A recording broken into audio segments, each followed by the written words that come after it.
In the shallow waters of Macquarie Harbour, a team of wildlife officers are in a race against time to save more than 250 whales. Everyone's working super hard, as you can imagine. We've got people in the water with stressed animals. It's cold, it's wet, it's a slog. They were discovered stranded at first light on Monday. When I came down yesterday, I thought, probably 20 or 30, but there was just hundreds of them. And up the beach as well, there's a lot of carcasses up there, and it's by far the biggest I've ever seen.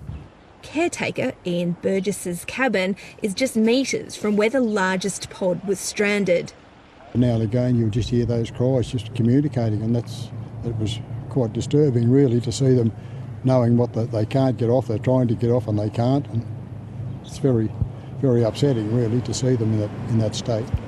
National Parks and Wildlife staff were on site by lunchtime and a rescue mission was launched at dawn today.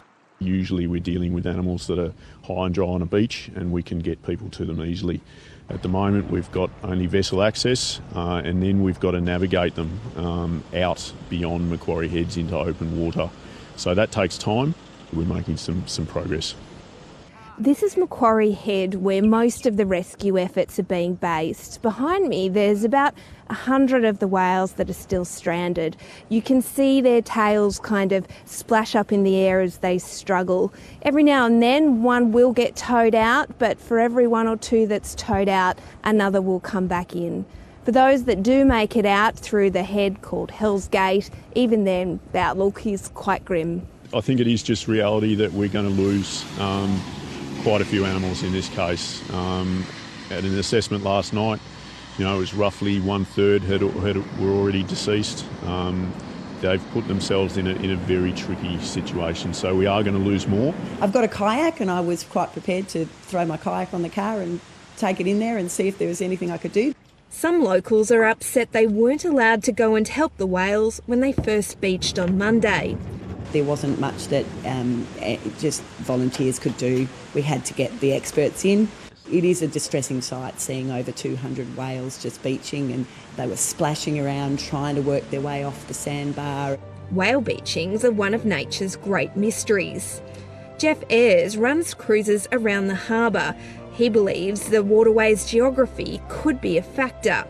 The tide's been really low the last 3 or 4 days, less than almost ankle deep, and probably no more than knee deep. So unfortunately the whales have come in through the heads, which is obviously very unusual anyway, then found themselves stuck on the sandbank, which is there all the time.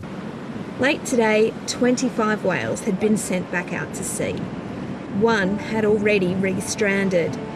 And the hope is that some of them will survive. It's not a good prognosis.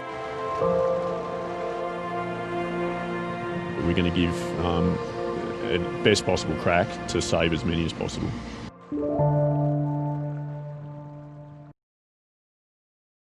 Hi, I'm Lee Sales. Thanks for watching this story. If you'd like to watch more of 7:30's stories, they are on the left of your screen.